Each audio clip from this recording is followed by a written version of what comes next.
ये प्रेस वार्ता एक अहम मुद्दे पर है और आपके सामने मैं मुखरित हूं। पहले अपना ओपनिंग वक्तव्य दूंगी, उसके बाद आपके सवालों का स्वागत है। आज से कुछ ही दिन के अंदर, आज 9 तारीख हो गई है, करीब 21-22 दिन के अंदर इस देश में मोदी सरकार यूनियन बजट पेश करेगी और वो यूनियन बजट इस देश का भविष्य तय करेगा। अभी आपने देखा ये 48 घंटे पहले ग्रोथ रेट आई है 6.4%।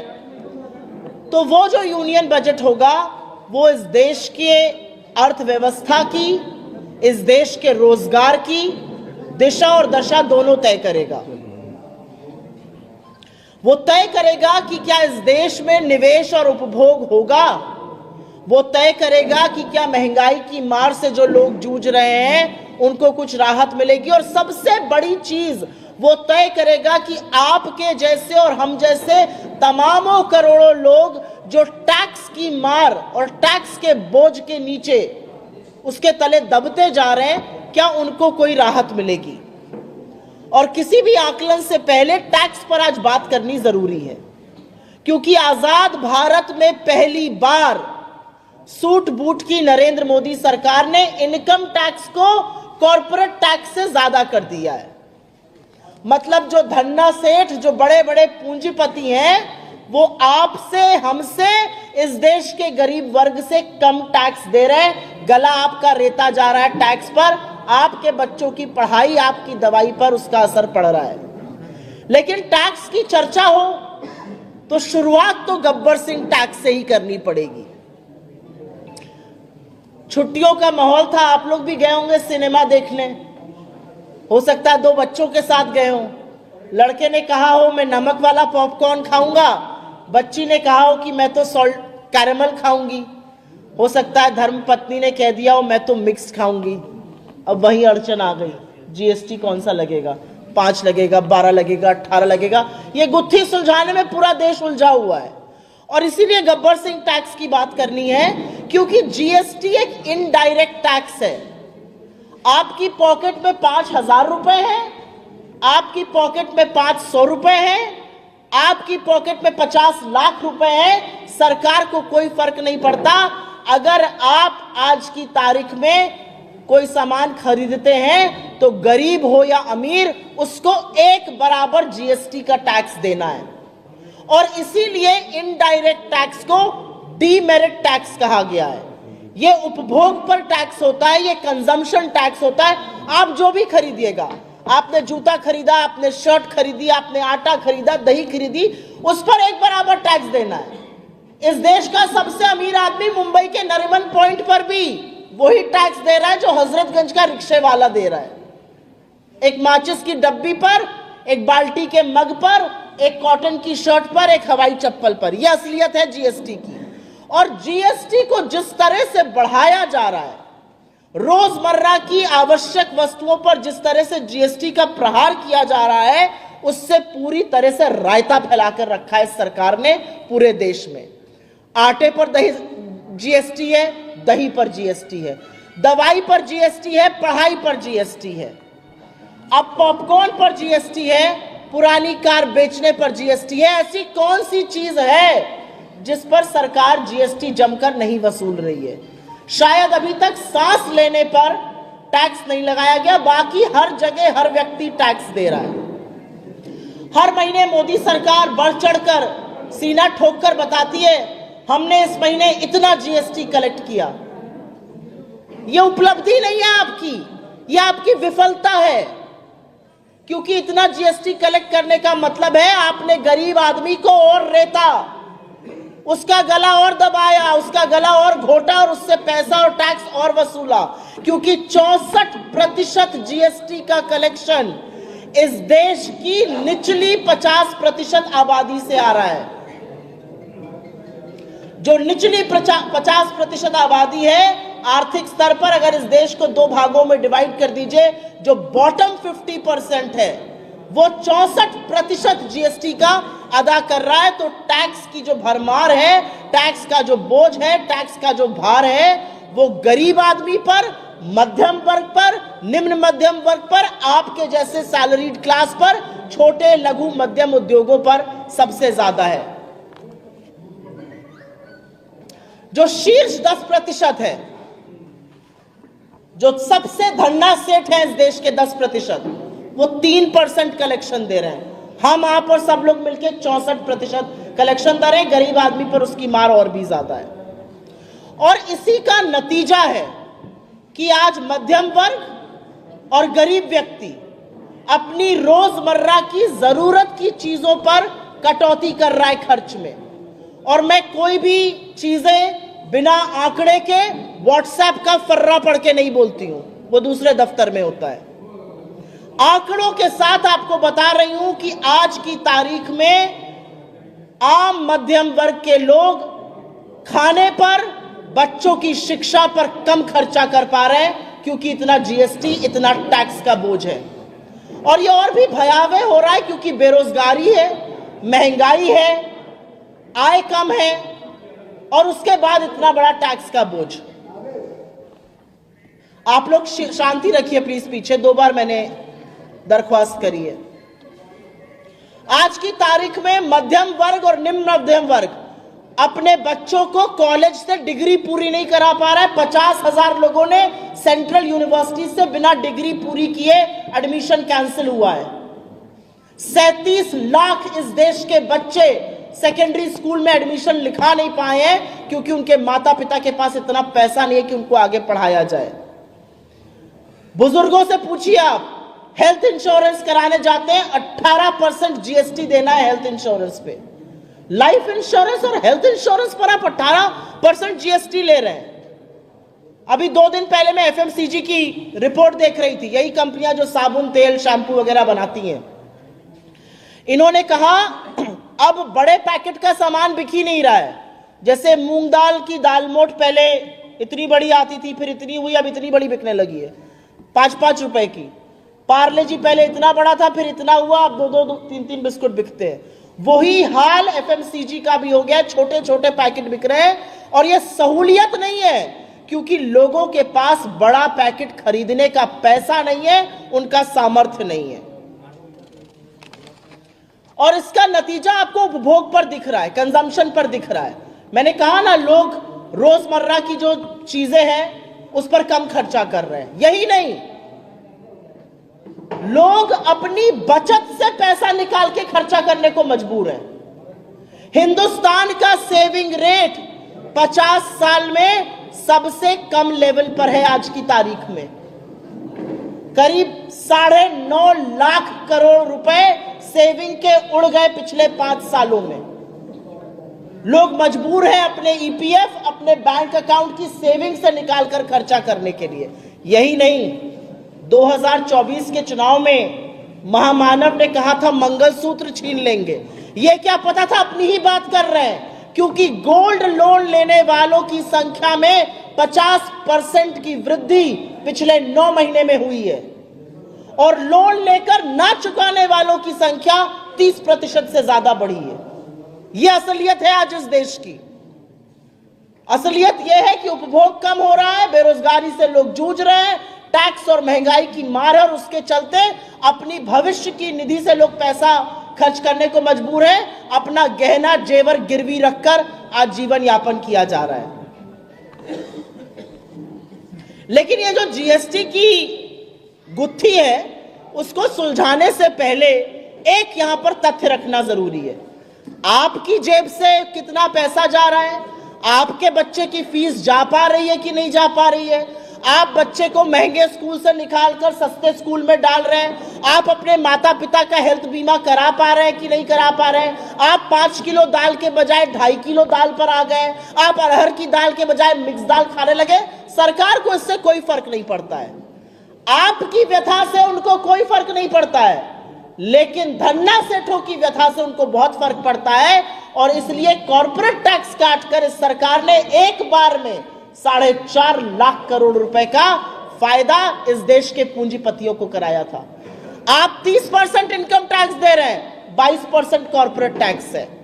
लेकिन जीएसटी की गुत्थी के बारे में जो मैंने बात करी थी, मुझे लगता है ये वो ये वो भूल-भुलैया है, ये वो पहेली है जो हमारे जैसे मानवों से सुलझेगी नहीं, ये मानव जाति से सुलझने वाली नहीं है। पॉपकॉर्न पर जैसा मैंने बोला था 5%, 12%, 18%, ये गुड एंड सिंपल टैक्स है। जितना सिंपल रहेगा उतना इजी रहेगा।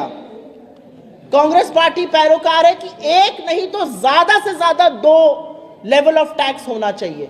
इस सरकार में आपको पता है कितनी जीएसटी की दरें हैं? कोई बताएगा मुझे यहां पे? 9, एक नहीं 2 नहीं 9 जीएसटी की दरें हैं। 0%, 0.25%, 1.5%, 3%, 7.5%, 12%, 18%, 28%, और इनमें अगर आप सेस और सरचार्ज को शामिल कर लीजिए तो 50 और आ जाएंगी। लेयर पे लेयर पे लेयर जीएसटी की है और इसको ये कहते हैं गुड एंड सिंपल टैक्स। इसका एक बहुत बड़ा नुकसान लोगों को तो हो ही रहा है, छोटे लघु मध्यम उद्योगों को भी हो रहा है। लेकिन ऐसा नहीं है कि आप जीएसटी दे रहे हैं और कोई मजा नहीं मार रहा है। कुछ लोग हैं जो इसमें भी फायदा उठा रहे हैं, उन पर भी सरकार की विशेष कृपा है। जीएसटी इंटेलिजेंस महानिदेशालय डीजीजीआई के अकॉर्डिंग 2023-24 में 2 लाख करोड़ की जीएसटी चोरी हुई। इनपुट टैक्स क्रेडिट के माध्यम से 35,000 करोड़ की चोरी हुई। 25,000 करोड़ की जीएसटी से जुड़ी चोरी, 18,000 फर्जी संस्थाओं के थ्रू हुई। आपका गला दबाकर टैक्स वसूला जाएगा। आप जब जाएंगे बिग बाजार या कोई और बाजार तो वो लिखेगा 5%, 12%, 18% जीएसटी। लेकिन लोग हैं जो मिलकर अफसरों के साथ इस पर भी लूट मचा रहे हैं। अंत में मैं सिर्फ इतना कहना चाहती हूं कि 48 घंटे पहले जो सरकार का ग्रोथ नंबर आया वो 6.4% आया है। 7-8% भूल जाइए, डबल डिजिट मोदी जी बात करते थे, भूल जाइए। 6.4% 4 साल में सबसे कम, कोरोना महामारी के बाद का सबसे कम फिगर है। ये नंबर नहीं है, ये कितनी नौकरियां बनेंगी, कितना निवेश होगा, कितना उपभोग होगा, कैसे कैसे राहत मिलेगी, ये उसका सूचक है और राहत मिलने वाली दिख नहीं रही है। सरकार के बददिमाग मंत्री और तमाम भाजपा के प्रवक्ता और उनके नेता कटाक्ष कर लें, कुछ भी कह लें। मनमोहन सिंह जी के शासनकाल में जीडीपी ग्रोथ रेट 10 वर्ष में औसतन 7.5% रही, उस वेबसाइट को ही बंद कर दिया जाता है। अपनी 6.5% है छुपाने के लिए, उससे फर्क नहीं पड़ता है। फर्क यह पड़ता है कि आप इस देश की जनता के लिए क्या कर रहे हैं। आप $5 ट्रिलियन इकोनॉमी का झुंझुना बजाकर गरीब आदमी का, मध्यम वर्ग का और निम्न मध्यम वर्ग का पेट नहीं भर पाइएगा। वो ढोलना आप बजा रहे थे 2022 के लिए, 2025 आ गया और $5 ट्रिलियन इकोनॉमी बनने के लिए आपको 10% से ग्रो करना है। आप 7% ग्रो नहीं कर पा रहे, 6.5 नहीं कर पा रहे। आपको इन सब चीजों से कुछ अंधभक्तों की, कुछ चरण चुंबकों की खूब तालियां मिल सकती है, लेकिन यह समाधान नहीं है। समाधान कैसे होगा? जब सरकार समस्या समझेगी, समस्या को स्वीकारेगी, जो नहीं हो रहा है। अंत में इस मंच से हमारी मांग है कि भीषण बेरोजगारी, भयावह महंगाई, कम आय से जूझ रहे इस देश को टैक्स की राहत ये बजट दे। जीएसटी की दरें कम की जाएं, जरूरी रोजमर्रा की जिंदगी के सामान से जीएसटी को हटाया जाए, आवश्यक वस्तु, एसेंशियल आइटम्स और हेल्थ बीमा जैसी चीजों को जीएसटी से मुक्त किया जाए। और अंत में मेरा एक बहुत बड़ा सुझाव है। आपने हमारी स्कीमों के नाम चुरा के अपनी स्कीम बना ली, खूब मार्केटिंग करी, अच्छी बात है, हम भी आपसे सीख रहे हैं। हमारी एक और स्कीम है, हमारा घोषणा पत्र पढ़िएगा, 2024 का न्याय पत्र। उसमें जीएसटी 2.0 का जिक्र है, जो जीएसटी के परिवेश को सरल भी करेगा और एक ताजा नए रूप से प्रस्तुत भी करेगा। उसको उठा लीजिए, अपने ही लिए, अपने ही श्रेय ले लीजिए, लेकिन इस देश के लोगों को टैक्स की कहर से कुछ राहत दीजिए। ये हमारी मांगे हैं। आपके सवालों का स्वागत है। अगर सवाल पहले जीएसटी और टैक्स और आर्थिक जगत से आएंगे तो मैं बहुत अनुग्रहित रहूंगा। ये दोस्त कोई सवाल? एक मिनट, क्या चीज? कौन सा? जो चोरी का डेटा है। 2023-24 वित्तीय वर्ष की बात है। 2 लाख करोड़ रुपए की जीएसटी चोरी हुई है। ये इसके पहले वाले वर्ष से डबल है। पहले वाले वर्ष में 1 लाख करोड़ की हुई थी, 2023-24 में 2 लाख करोड़ की हुई है।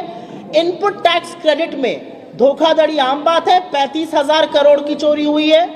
25,000 करोड़ रुपए की जीएसटी चोरी जो हुई है वो 18,000 फर्जी संस्थाओं का खुलासा है, उसके थ्रू हुई है।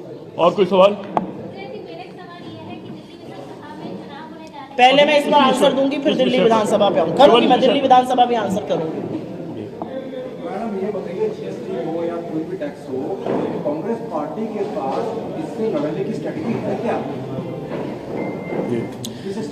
एक आप उस स्ट्रैटेजी का हिस्सा है, एक जो हम कर रहे हैं उस स्ट्रैटेजी का हिस्सा है। मेरा मानना है, मैं आशा ही कर सकती हूं कि 12 जगह जहां पर हमारे कुछ चर्चित चेहरे प्रेस कॉन्फ्रेंस कर रहे हैं, वहां के अखबारों में, वहां के टीवी चैनल्स पर इस पर बहस होगी। लोगों के सामने थोड़ा सच आएगा, लोग समझेंगे कि देश में क्या हो रहा है, लोग समझेंगे कि क्यों मेरे घर का बजट बिगड़ा वैसे पूरे देश का बजट बिगड़ा हुआ है। तो मुझे लगता है स्ट्रैटेजी का एक हिस्सा ये है। स्ट्रैटेजी का दूसरा हिस्सा है कि हम जीएसटी काउंसिल में इस बात को उठाएंगे, हमने पहले भी उठाया है। लेकिन हमारे सामने ऐसी सरकार है जिसकी वित्त मंत्री से बोलिए लहसुन प्याज महंगा हो गया, वो कहती है मैं लहसुन प्याज खाती नहीं। तो सरकार की संवेदनहीनता को दिखाना विपक्ष का काम है, वो हम कर रहे हैं। आवाज उठाना हमारा काम है, वो हम कर रहे हैं। लेकिन ये डिसीजन, ये निर्णय कार्यपालिका एग्जीक्यूटिव को लेना पड़ेगा, जो सरकार में है उनको लेना पड़ेगा। हमने जबरदस्त मांग उठाई, हेल्थ बीमा से 18% जीएसटी हटाइए, सरकार ऑलमोस्ट मान गई। हमें लगा हो जाएगा, हम तो स्वागत करने के लिए तैयार थे। बजाय हेल्थ बीमा से जीएसटी हटे, पॉपकॉर्न पर नया जीएसटी लग गया, पुरानी गाड़ी पर नया जीएसटी लग गया। तो मेरा अपना मानना है कि सरकार आम आदमी का गला जरूर मरोड़ रही है, पूंजीपतियों को फायदा पहुंचा रही है। स्ट्रैटेजी का एक हिस्सा ये कि इस पर चर्चा तो शुरू हो। और कोई सवाल दोस्तों? शहरी लोगों को तो समझाया जा सकता है, जो लोग एजुकेटेड है, पढ़े लिखे हैं, जो ग्रामीण अंचल के लोग हैं, उनको तक ये आप कैसे पहुंचाएंगे? मैं आपकी बात से असहमत हूं और बड़े सर्वसम्मति से और बड़े सम्मान से असहमत हूं। अगर आपके घर में बच्चे की पढ़ाई पर, दवाई पर, खाने पर कम खर्च हो रहा है, तो आप शहर में रहिए या गांव में रहिए, आपको वो बात चुभ रही है और ये किसी को समझाने की जरूरत नहीं है। एक माइक ले लीजिए और मत बताइए आप कहां से हैं और चले जाइए गांव में, और जितने अच्छे से ग्रामीण अंचल के लोग ये बात समझा सकते हैं, वो शहर के बहुत भक्त नहीं समझा पाएंगे। ये मैं आपको दावे के साथ कह सकती हूँ, ग्रामीण परिवेश से आती हूँ इसलिए और अच्छा कह सकती हूँ। जो गांव का आदमी है वो आपको 4 बातें और बताता है। यूरिया की बोरी 50 की थी, पैसे वो 45 की हुई, कैसे उसका दाम बढ़ा, कैसे उसका दाम घटा। मैं आपको एक वाकया सुना देती हूँ। आज से 1 साल पहले की बात है, मैं महाराजगंज में थी और एक बिल्कुल ग्रामीण परिवेश का व्यक्ति मुझसे मिलने आया था। सवेरे सवेरे की बात है, ऐसे ही जनवरी फरवरी का महीना था, और हमने उनको चाय और बिस्किट जो आता है उसको दिया जाता है वो दिया। उसने पार्ले जी का बिस्किट खाकर वो बात कही जो आज तक शहर में किसी पढ़े लिखे तथाकथित व्यक्ति ने नहीं कही थी। उसने कहा इहो उड़ा गई ले, ये भी लेके डूब गए। बड़ा पैकेट आता था, छोटा पैकेट हो गया। ये गांव का व्यक्ति खूब समझ रहा है, तो गांव के व्यक्ति को बिल्कुल मूर्ख मत समझिए, खूब समझते हैं लोग। मुझे ऐसा लगता है जिस दिन मुद्दों पर बात होने लगेगी, जिस दिन आप जैसे मूर्धन्य पत्रकार टीवी पर बैठकर ताल ठोक कर एक बार ऐसे ऐसे करके सरकार से बोलेंगे महंगाई की मार कब खत्म होगी, घुटने पर ले आएंगे आप सरकार। 2014 के पहले आप लोग ये करते थे, 2014 के बाद से थोड़ा कम कर दिया ये करना। और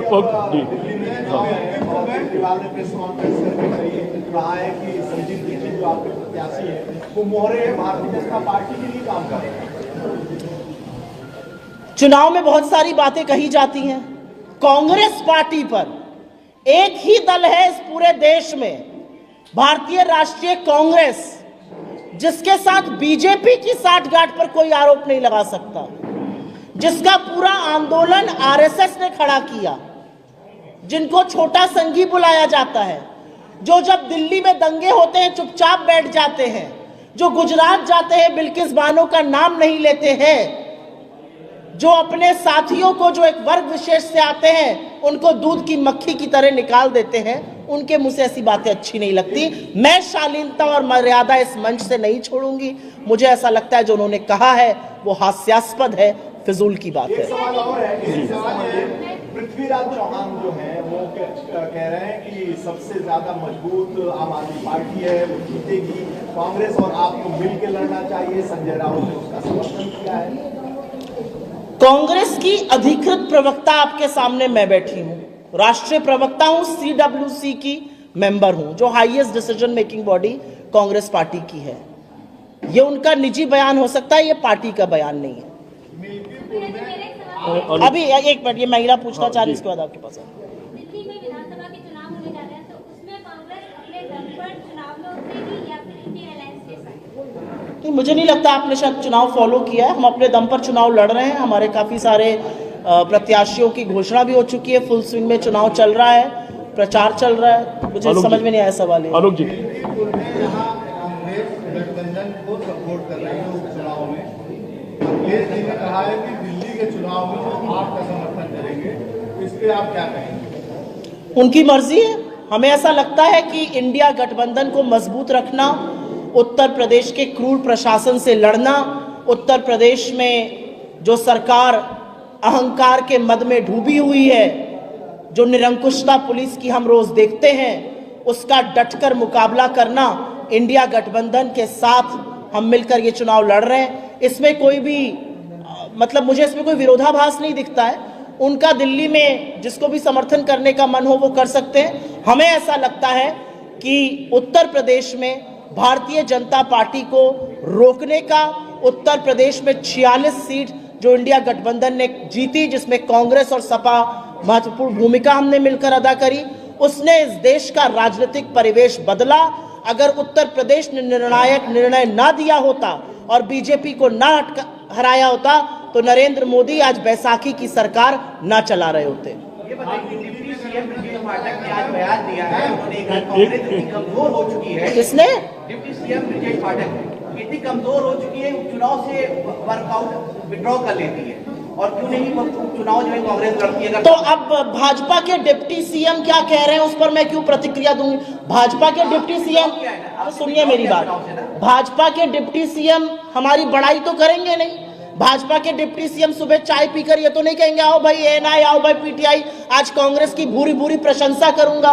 वो तो आपको बुलाकर 10 बातें ही हमारे खिलाफ सुनाएंगे, तो उनको बोलने दीजिए। असलियत ये है कि ब्रजेश पाठक जी हो या योगी आदित्यनाथ जी हो या अमित शाह जी हो या नरेंद्र मोदी जी हो, इनमें से कोई भी आपको ये नहीं बता पा रहा है कि लोकसभा चुनाव में इनको इतनी बड़ी पटखनी उत्तर प्रदेश ने क्यों दी। उपचुनावों में हमारा एक स्ट्रेटेजिक निर्णय था, और निर्णय था कि हम नहीं लड़ेंगे, यहां पर सपा ज्यादा मजबूत है, हमने उसको लड़ने दिया। विथड्रॉ करने का क्या मतलब होता है? हमने अपने घटक दल का समर्थन किया, इसको विथड्रॉल कैसे बोलते हैं? भाजपा के व्यक्ति तो बात को मिर्चा लगाकर बोलेंगे ही चटकारे लेकर, उसका जवाब मैं देने के लिए थोड़ी बैठी हूं यहाँ पे। मैम, आपने मजबूती की बात करी कि जो पार्टी जहां मजबूत होती है उसको। आप लोगों की अर्थव्यवस्था में जरा भी रुचि नहीं है। आप लोग खूब टैक्स देते रहिए, ऐसे अपना गला रेतवाते रहिए।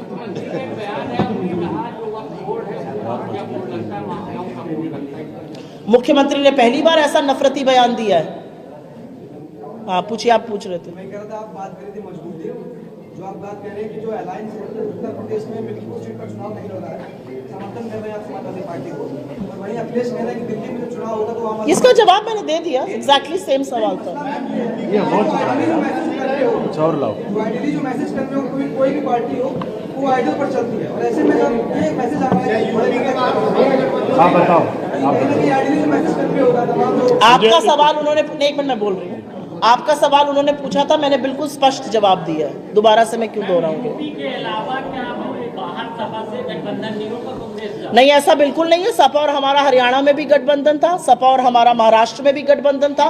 दिल्ली में उनको समीकरण दूसरे लग रहे हैं अपने अनुसार, तो उन्होंने आपके समर्थन का फैसला किया है। हमें समीकरण दूसरे लग रहे हैं, हमें लग रहा है पिछले 11 सालों से दिल्ली के साथ नाइंसाफी करी गई है, 10 सालों से इनके शासनकाल में, तो जवाबदेही की जरूरत है, तो हम उस हिसाब से चुनाव लड़ रहे हैं। हम एक थान के कटे हुए कपड़े नहीं है, हम वैचारिक रूप से एक साथ खड़े हैं, और इसमें अटकलें लगाना, इसमें फप्तिया कसना ये काम बीजेपी को करने दीजिए। जिस तरीके से